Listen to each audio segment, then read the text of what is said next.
Naofumi Iwatani was one of the most astounding, renowned engineers in his world. But there was a line that many of them were basically refused to cross. A line that led into genetic manipulation, into various different types of true engineering. Engineering may vary from cars, suits, mechanical suits, and various other things, but Naofumi had a different plan. He wanted to embed himself, become pure, become the most renowned and most special engineer ever. He wanted to sustain life perfectly.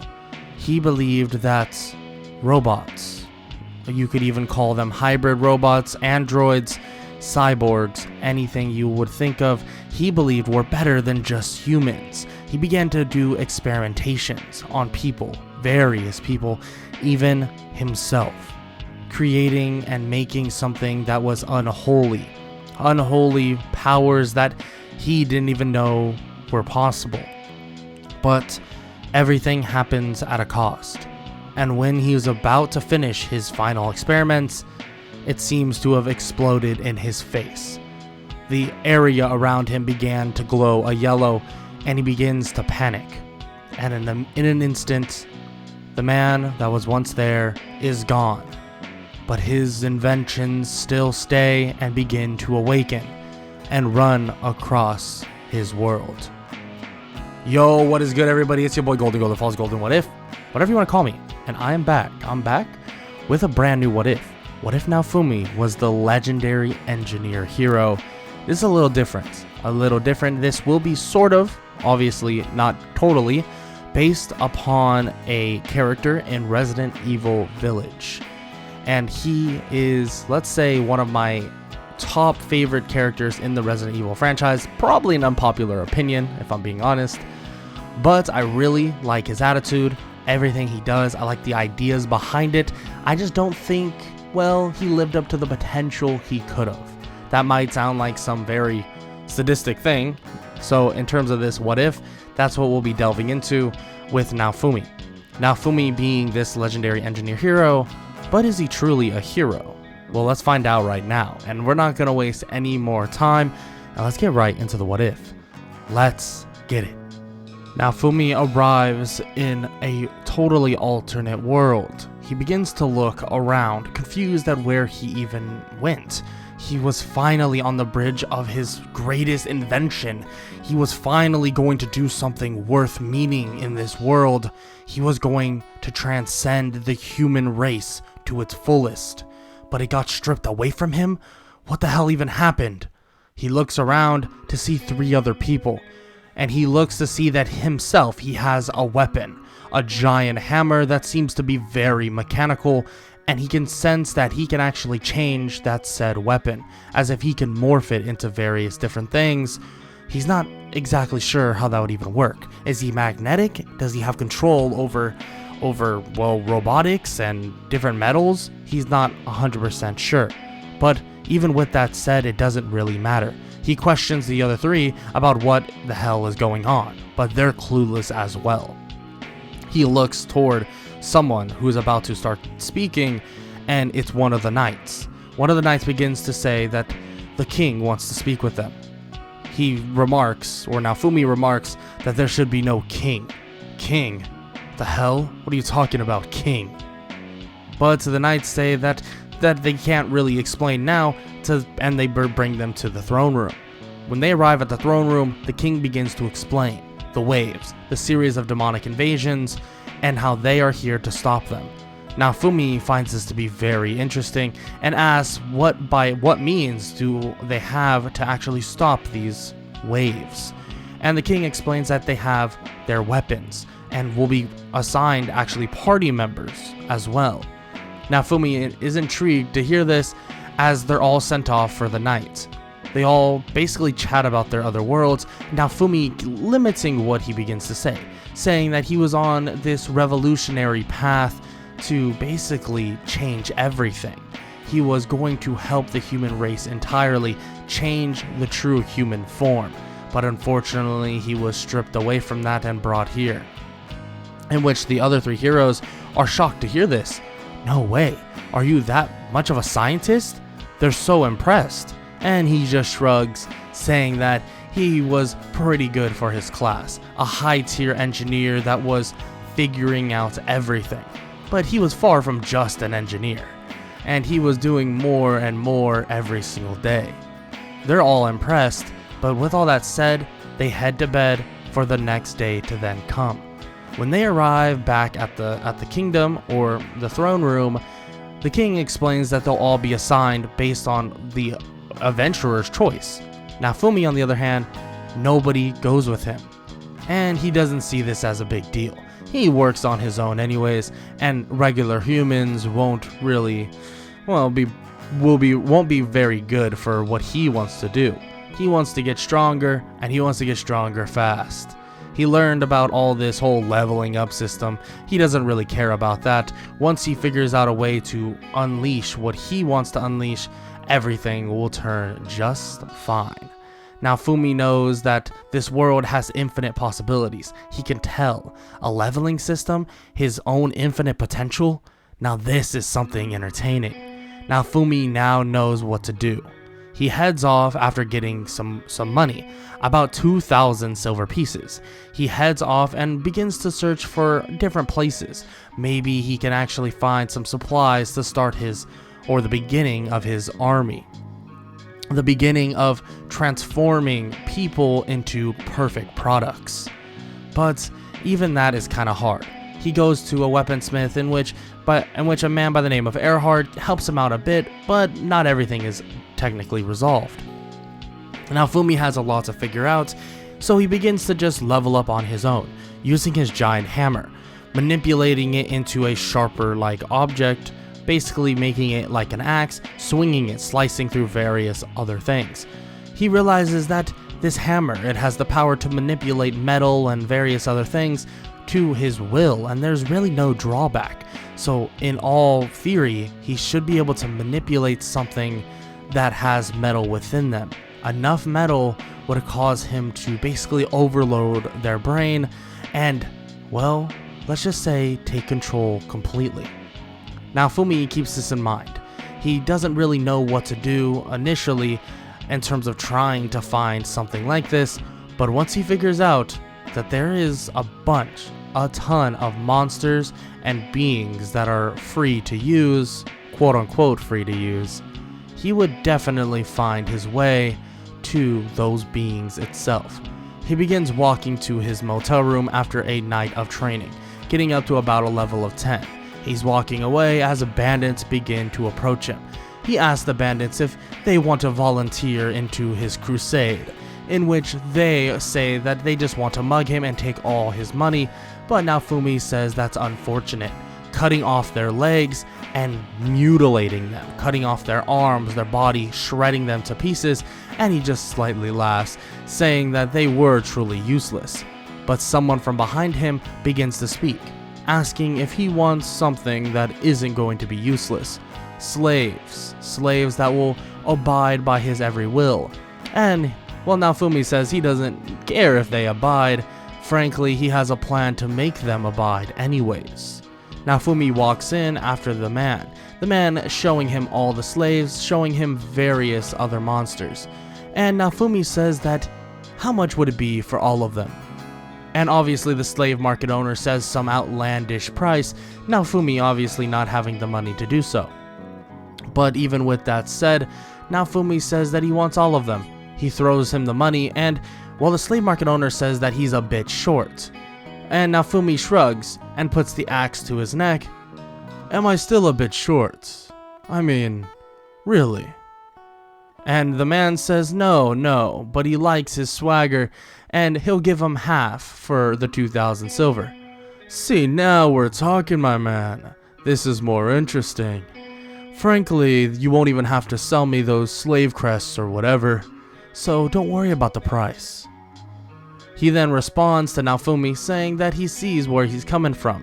Naofumi giving him all the money, not really caring about that said currency, taking about half the slaves. They're all varying in level, various other slaves, being from demi-humans to beast people to monsters, anything you can think of, he has.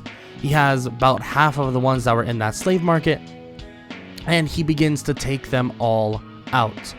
They try and attack Naofumi initially, but Naofumi begins to inject every single one of them with this odd-looking metal. He realized that he was actually able to manipulate the metal into the ground and retrieve it into his weapon. And the more he stores up, the more he can intertwine in these new slaves. A giant werewolf-like monster charges at Naofumi, but Naofumi, knowing that that is the highest level, he intertwines the metal within its brain, taking complete control over the monster. He smiles and thinks that this is perfect, advancements that he never knew he could even have. This is far easier than he could have even imagined. The werewolf is now completely under the control and howls toward the other monsters and beings that are there, and Naofumi even sees a couple of small children that are demi-humans, walking over to them and patting them on the head, saying that the pain will go away very soon.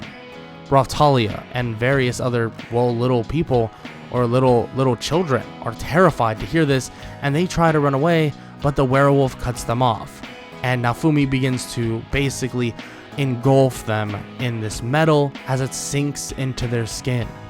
Painless, as he said, but now he has complete control over all of them. But as Naofumi does this, we're talking 15 to 30 types of slaves, he begins to collapse as the werewolf catches him and lifts him back up. Naofumi overexerted himself in doing such a thing, but tells them all to follow him, that he will guide them through the forest, and they'll be living in that forest for now. And that's exactly what Naofumi does. Naofumi and tons of slaves begin to just live in the forest, at least at the time being. He believes that he doesn't have any food or any money to even get some, so he would send off a slave after slave using more or less his mind and complete manipulation of the metal within their blood and their body and even on their brain, and just guiding the monsters and the humans, the demi-humans, stuff like that, to actually getting him that said material, that said money, that said food. All of it was so easy for Naofumi, even getting levels for him and everybody else. He had a party of about 30 slaves, and it was all linked to him. Their strength was his strength, and his strength was their strength. They would all be a new evolution of a human, a power that far exceeds anything anybody has ever seen before. So for the next month, Naofumi will also head to Loot Village to try and get some money, but instead of trying to bargain, well, he just threatens them, taking the entire place over and also taking over the people that are there, using the metal manipulation that he has to intertwine it in their bodies. Machinery. Humans became machines, and machines are now human-like. It's the purification of AI, true purification. Naofumi has complete control. He overrides everything in the humans' brains and just tells them exactly what to do. But to the outside world, they looked normal. They didn't look deformed. They didn't look crazy, scary, terrifying. They all looked the same. They even interacted the same. Naofumi made it just like this because he wanted loyal followers. He didn't want his best friend to stab him in the back. He didn't want someone to say that what he was doing was immoral, was not humane, inhumane. Because frankly, at the end of the day, he was doing this for everyone's own preservation. Naofumi began to guide for the next 30 days, basically guiding throughout the entire forest, killing, slaying monster after monster with his horde of slaves. He began to narrow it down though, actually getting only a couple of them, a lot of them just beast creatures that are extremely powerful, and has them run through. In terms of Loot Village, they were able to protect themselves, given weapons that were all manipulated via their body. Even Raftalia, the demi-humans that were there, only 2 to 3 of them, grew in size and are now fully grown, actually being able to manipulate their bodies in the way of more metallic-like ways. No swords are needed, no axes are needed, no shields are needed. Their arms are their weapons, their legs are their weapons. Anything you can think of are their weapons. Naofumi has control over his party, having a werewolf-like monster that basically is surrounded by metallic figurine that is this sharp razor claw around his hands. And on top of that, Raftalia and one other demi-human that he didn't really care to know their names. Frankly, he knows none of their names. He just knows that they're strong, powerful, just like him, making them all into his own personal weapons. He has about 5 or 6 of them that don't stay just solely at Loot Village.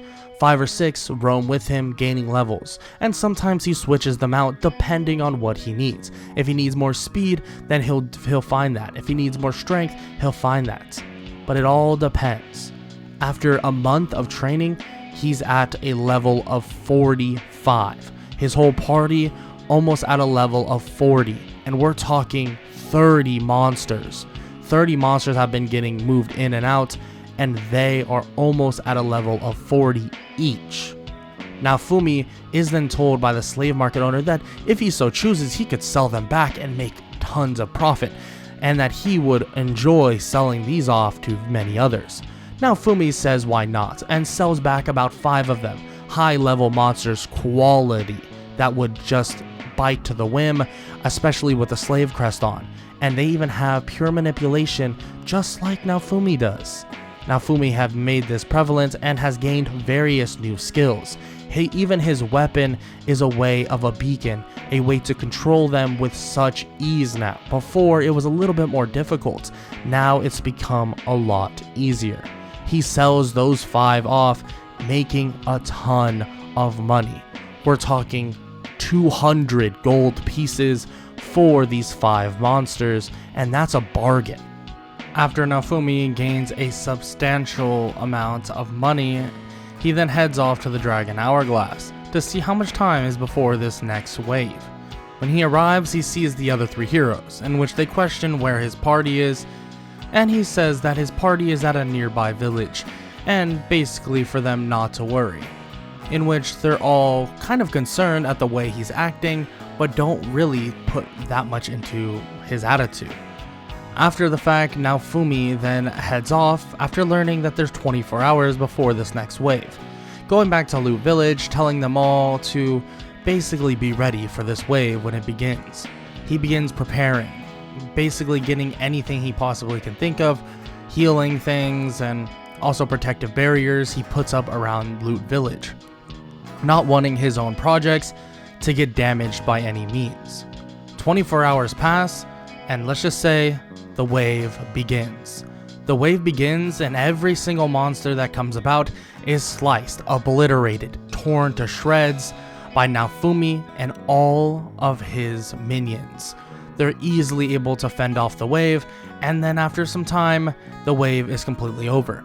It seems like the other heroes have dealt with the, other looming threats of the main boss. Naofumi is happy to hear this, and kind of gloats, saying that his army is growing and that it's getting stronger and stronger, and that more time when it passes, he'll be able to gain even more strength. Naofumi decides that he will head to the kingdom after being invited to be treated to a state dinner. This dinner goes relatively well. Naofumi doesn't bring anybody, but the rumors do begin to spread of Loot Village. But Naofumi just says that he protects them and they are completely loyal to him, in which nobody can really disagree with this because they don't look that much different. But if you saw the inside of them, you would definitely think otherwise. They are basically built of metal. Skeletons, the skeleton of them are basically embedded with metal, and they're completely controlled by Naofumi. Something that Naofumi wants every single person to go by. He continues this festive mood, and eventually, after some time, heads back down to Loot Village. He rests there for a couple days, trying to think of various ways to actually gain some money. But just as he begins to think about this, being that he is a little money hungry and wants to basically hold tons of power in his hands, he hears people approaching them, and seeing that it's Motoyasu, Mine, and various other knights, saying that this village is under the rule of Motoyasu. But Naofumi disagrees, saying that he should definitely head off right now. But Motoyasu and Mine refuse to do such a thing, as the villagers of Loot begin to surround them, and so does every single minion Naofumi has, including the main minions he has as well. A giant wolf-like monster and various other monsters as well, including some demi-humans that seem to be extremely strong. All of them are confused. How are they so loyal to Naofumi? What is even going on? They seem like they're brainwashed. Well, Naofumi just shrugs and says that they should be definitely leaving now. And Motoyasu looks around and decides to take it upon himself to pull Mine and the rest of them out of there, as a shadow does arrive, telling them that they cannot be taking over Loot Village. But the shadow looks toward Naofumi, and, well, let's just say the shadow has some interesting information to bring back to the queen. Naofumi continues his journey. Using some of the minions he has, pulling a cart around, he's able to just leave. Just like how he would with Philo way back when. This time around though, it's being pulled by a giant dog monster, and during this journey he does come across someone. It seems to be a trader that has a lot of intel and ways to make money. Naofumi feels like this would be a good idea. Maybe he should collaborate a bit, inviting the trader on, and he'll take him to his destination. Doing just that, but they're stopped by a group of bandits. The bandits think that they can just take over this entire place, but even just one of Naofumi's minions beats them down senseless, practically at death. They're at death's door, and Naofumi is debating if he wants to take control over them or just let them die. And well, he decides to take control. He decides to embed metal more and more within their bodies to really stretch the limits, to see how much he can actually jam in there. And once he does such a thing, they all begin to scream in pain, but just as they do, they immediately stop.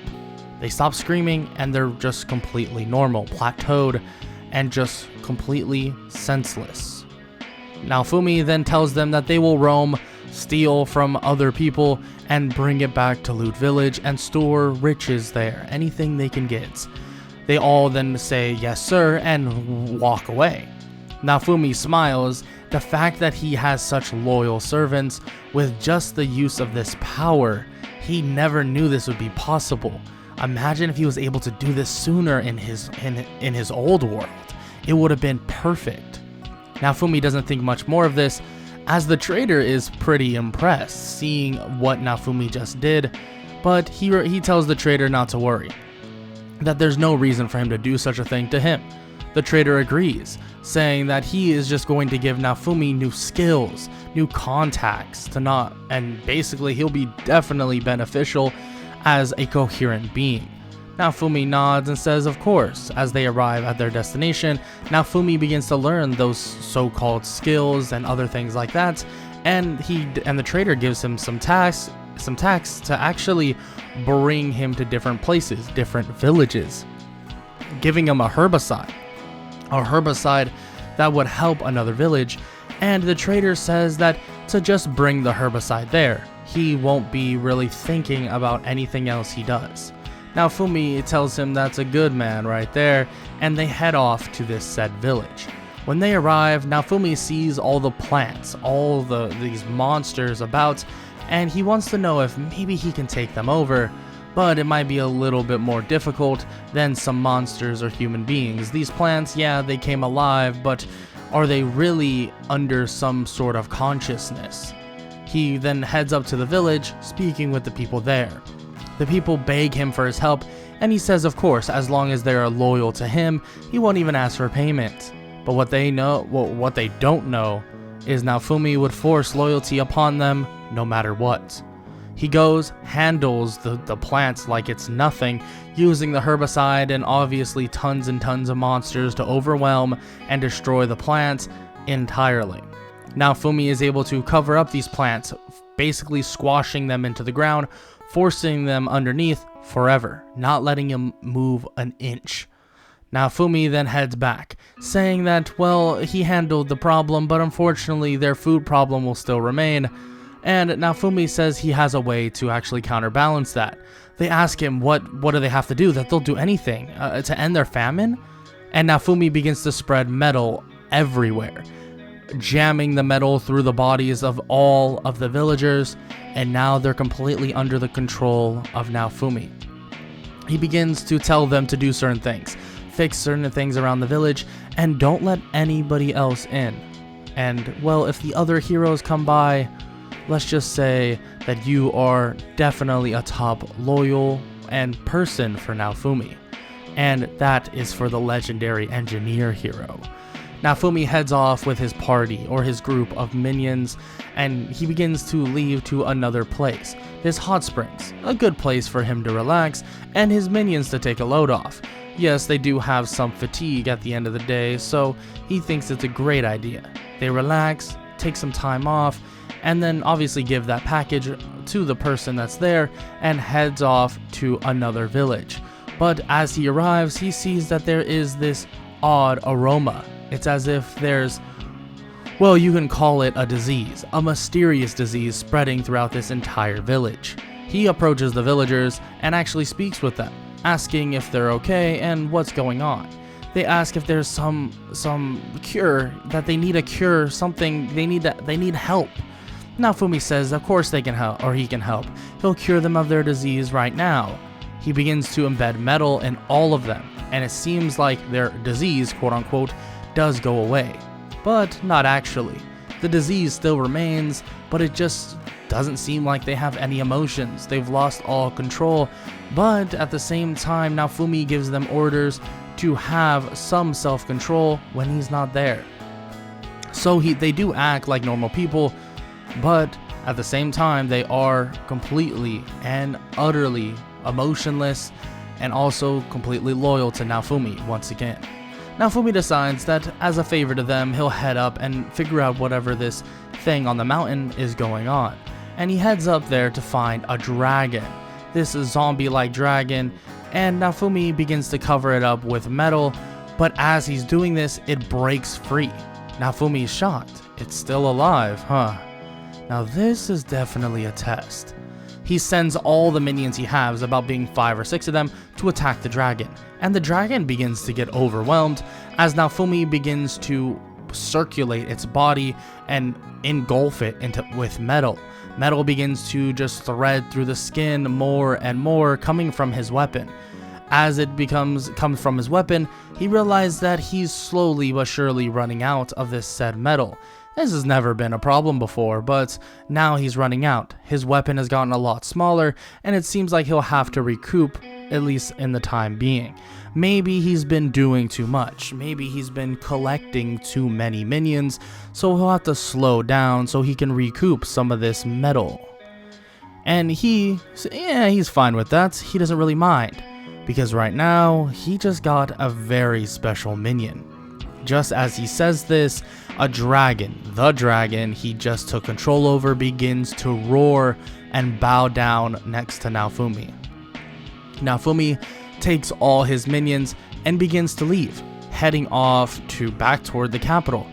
But during this trip, he does see a little girl playing with a bunch of Philolials, in which he wonders, she looks very familiar.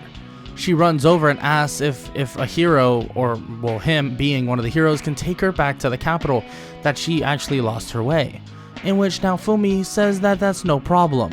But why does she look so familiar? Does he know her from somewhere? Melty does not answer this question, but is then taken back to the capital, in which she arrives, she thanks him and then runs off. Naofumi is then approached by the other heroes, asked about these minions that he has, the ones at Loot Village and the ones that are with him now. He says that they are, well, just as they think, complete slaves to him. They say that is ridiculous, that should not be the case at all, but Naofumi says that it's not like they're actual slaves, he's just treated them so well. In which they are not gullible in terms of that. They know Naofumi has been doing some underhanded things, but Naofumi says that there is nothing wrong with it. He had to do what he had to do.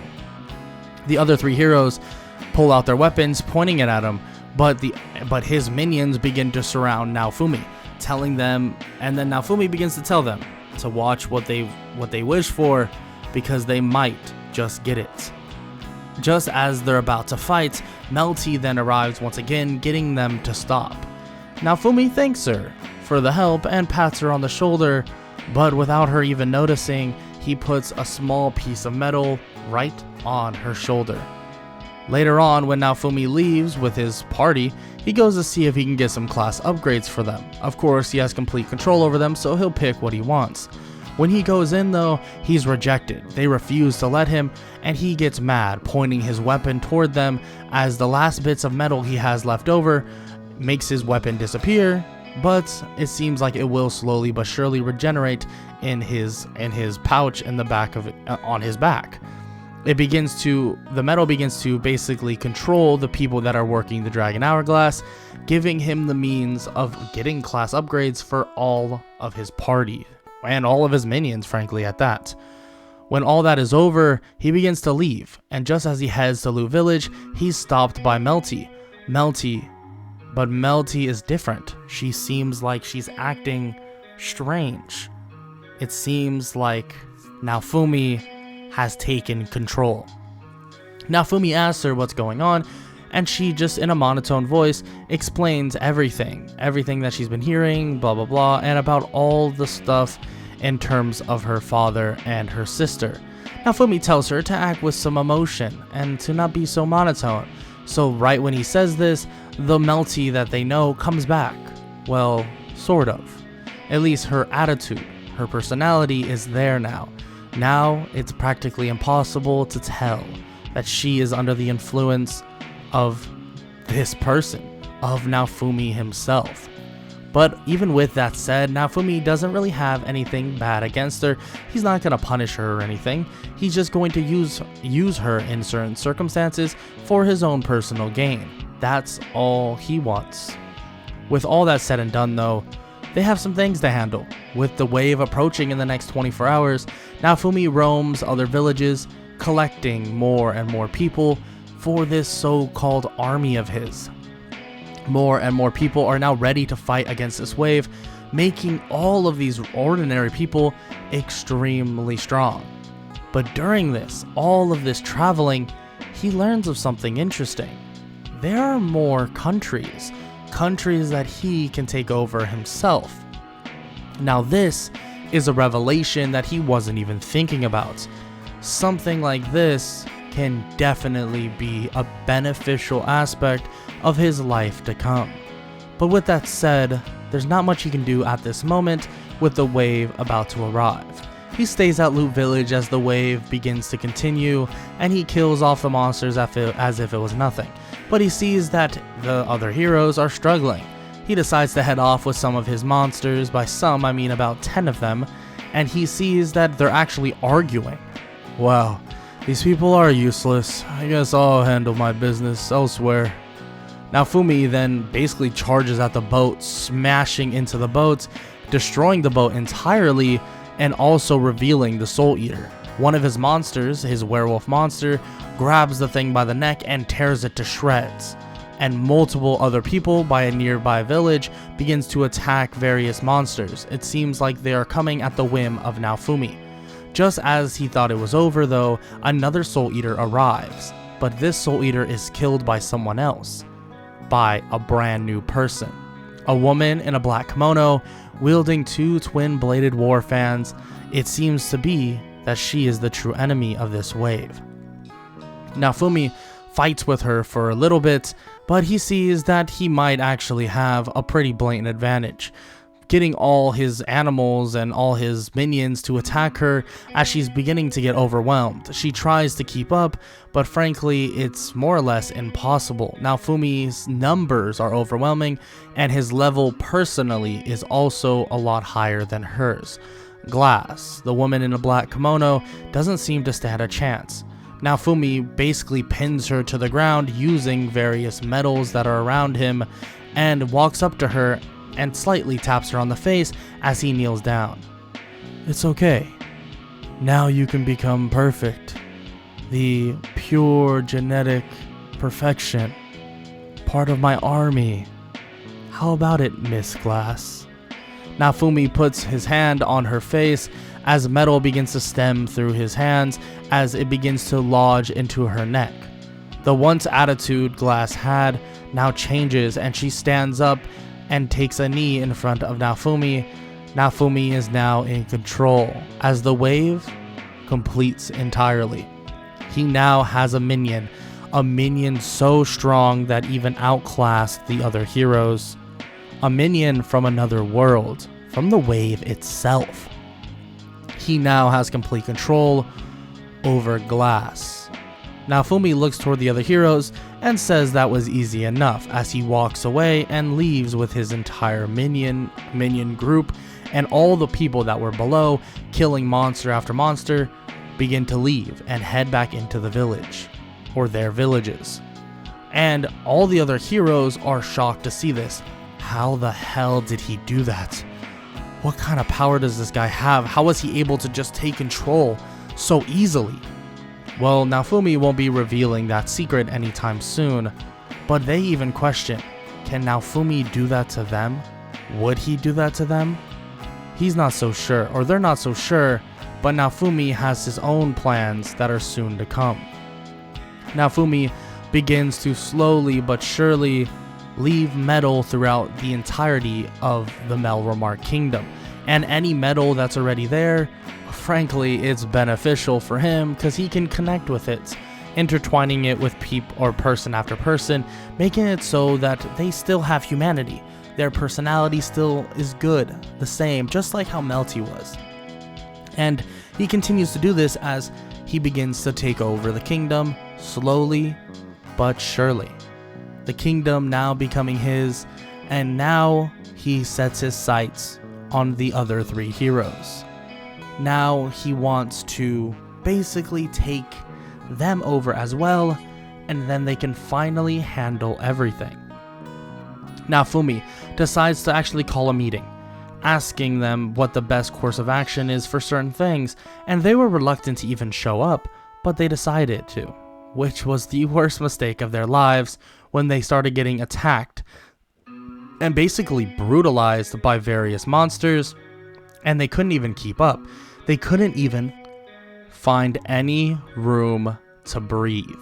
Naofumi was giving them none of it, and he then finally got what he wished for, the takeover of the other three heroes, and now they are completely under his control. His level spikes up. The army counts to thousands of people, thousands of monsters. Naofumi smiles as he begins to basically take control over the entirety of the Melromarc Kingdom. He believes that this is the best pathway to defeating every single wave. As he begins to get everything set up for this next initial wave, he hears about something through the grapevine, more specifically though, through Melty. Melty tells him that the queen is soon to come back, and now Naofumi has control over everything, even the church, the pope, and various other political figures that are around. Naofumi makes it seem like everything is normal. Melty has even told the queen this same thing. So when she arrives once again back at the kingdom, well, Naofumi approaches her and introduces himself, in which she knows exactly what Naofumi is up to though. Her shadows have been watching, and they know that Naofumi has been doing some very outlandish things. You see, Miss Queen of Melromarc, there's one thing you don't understand properly. This is peak human evolution. Me as an engineer, I believed that machinery and, well, you could call it metal, and just advancing us as humans is what matters. Humans, demi-humans, monsters, all could be affected via machinery. Trust me, if you listen to me, we can save this world. Not only save this country, but the world. The queen doesn't even know what to say. She's heard all of this terrible stuff that he's been doing, enslaving more and more. All the villages around are enslaved by him. She's even heard rumors that everybody around is practically a slave, practically intertwined with Naofumi himself. They're all just his personal puppets. Naofumi, well, decides that he'll leave the queen for now. He begins to head out as the queen calls out, asking how her daughter is, and he says that all of them are safe, he would never hurt them, that he cares about all of them way too much. As he heads out the kingdom though, the queen knows something that he doesn't, and he's curious. He has some senses. He begins to sense various parts of his villages getting destroyed and people dying. When he arrives though, and checks out all the destruction, he sees that it's all because of one being. It seems like the being has took it upon themselves, or more like herself, to destroy and kill everything involved with Naofumi. Naofumi stands in front of the Fallolial Queen herself, Vittoria. Vittoria mocks him, saying that he is trying to play God. He is no hero. But Naofumi disagrees, that he is trying to save everybody. The other three heroes stand in front of him and begin to attack Vittoria. Vittoria thinks that this will be an easy fight, but that's not the case. They are extremely strong, way stronger than she would have ever have thought. However, this is not a crazy problem for Vittoria. She is also extremely powerful, fending off these three heroes, and she tells Naofumi that she'll just have to kill all four of them, so new heroes will be assigned to the world once again. Naofumi shakes his head. It seems you don't understand what I'm trying to do, Miss Vittoria. So unfortunately, you're gonna have to either die or become a minion like all the rest. Naofumi begins to evolve, change into a giant monster. A monster that is God-fearing itself. It is this mechanical beast that has saws, blades. His weapon has turned into this mechanical, like armor that surrounds him, and he begins to clash with a giant Fallolial Queen, cutting through the blasts that are sent his way. His army is also on the hunt, fighting the Fallolial Queen, in which Vittoria feels that she is on the back foot. She won't be able to win at this rate. And frankly, Naofumi has no intention of killing her, and he knows that he couldn't, even if he tried. Metal begins to extend off his arm, capturing Vittoria and not letting her go. She struggles, trying to blast her way out, but the metal keeps reforming over and over again as it begins to cover her body. Covering her body, going into multiple spots in her body, and now Naofumi has taken control. Naofumi begins to laugh that he's done it, that he is the all-powerful. He has so many people, things, and they're all at his disposal. Nothing will stop him now. Nothing at all. He begins to parade around as if he just won an entire, just took over an entire world. He hasn't quite just yet, but he begins to roam every single country, taking it over.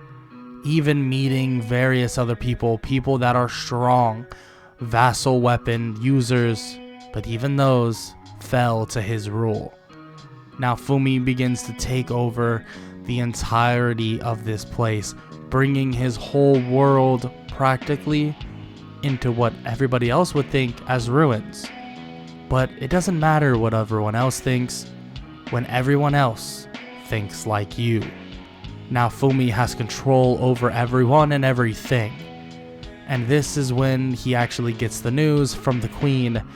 The queen tells him that there's going to be an XP event at Calmira. Naofumi and everybody that he cares about, every single one of the heroes, including Glass and some other monsters he speaks highly of and sees highly of, decide to go to Calmira. The queen, still not under the influence of Naofumi, Naofumi decides that there should be at least one person that can speak for themselves and they can think for themselves as well. He decides to leave her, and she can watch everything else kind of crumble at her feet. Crumble anything that she's ever made, watch it crumble. Naofumi heads to Calmira, taking everybody there, and begins to train, eliminating and exterminating monster after monster as if this was a cakewalk, as if this was a video game playing on easy mode. Naofumi now knows what true peak perfection is. Now, well, you could say he's reached the point that him and his followers, his minions, have now taken over everything. Using this metal that he has, he's able to do anything he puts his mind to, anything he can think of, he creates, he makes it happen. Naofumi continues this training until he learns from somebody that a new wave is going to approach very soon. Naofumi begins to get everybody ready, calling for ships and all of the sort to come, and they begin to prepare for this wave. But just as quick as the wave begins, it is trampled into the ground. Glass's power practically doubles when the wave opens, and she eliminates all the monsters herself. She gets a standing ovation from Naofumi himself, in which she is gracious to hear, especially being a loyal follower of Naofumi. But just as she is happy to hear this, two people, Lark and Therese, appear in complete shock. What did you do with Glassy? What did you do to her? She'd never do this to us. Naofumi is confused. Now what do you want? Seriously.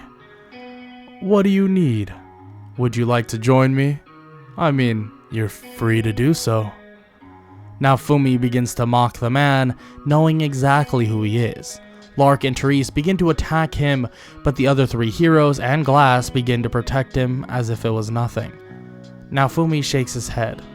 You might as well run home to mommy, because there is no way out of this. There is no way you can get Glass back, there is no way you can stop me, and there's no way that you would even resist the power that I have. Naofumi raises his hand and his weapon in that said hand as well, and metal begins to spew everywhere. All the ships are embedded with metal, and it begins to basically just send at these other two heroes, or the heroes of another world. But just like the rest, they fall to Naofumi. Naofumi wasn't the strongest person, but he did have a mindset, a goal in mind that he wanted to fulfill, and he was going to make sure that that idea, that thing that he wanted, would be fulfilled. He took over everything. Maybe he didn't think or want that in the first place, but he realized the more power he got, well, the better the idea became. The more people he encaptured, the more people he controlled, he felt power in his veins. Now he controls it all.